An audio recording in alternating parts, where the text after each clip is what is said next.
FIPE e Confcommercio lancia un appello ai cittadini. Con una lettera aperta dal titolo Siate scomodi, il presidente Michele Pozzobon invita a riflettere sul ruolo di bar, ristoranti e pubblici esercizi, non solo come attività economiche, ma come luoghi di incontro, socialità e presidio del territorio da vivere e non da fruire con un click dal divano.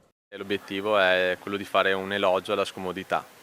Scomodità inteso proprio come spirito di iniziativa personale che tocca ovviamente ogni imprenditore, ogni cittadino, ma ogni uomo. Viva la scomodità, viene da dire, perché proprio nella scomodità intravedo l'opportunità di trovare la vera essenza della vita, le cose anche più intelligenti, più complesse. Secondo FIPE non basta indignarsi quando abbassa la serranda un'insegna storica, serve una maggiore consapevolezza da parte di tutti, istituzioni e consumatori compresi, perché scegliere di vivere piazze locali significa contribuire a mantenere vive le comunità.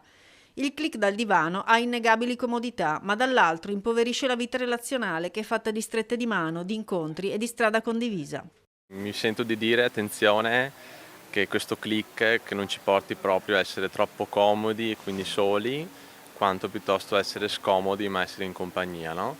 E quindi troviamo di nuovo all'interno della scelta anche quotidiana di quello che è un acquisto di un prodotto, di un acquisto, di una scelta, di un servizio che noi diciamo adottiamo, anche l'interesse dello stesso e quindi cercare di entrare con una natura un po' diversa, anche più curiosa e quasi essere attratti da questa scomodità che secondo me insomma sarà una luce nuova, un modo anche per rivedere e valutare le stesse cose in maniera diversa. Il comparto, nonostante le chiusure, tiene, questo grazie anche ad alcune grandi famiglie che resistono stoicamente, ecco perché vanno aiutate vincendo la scomodità.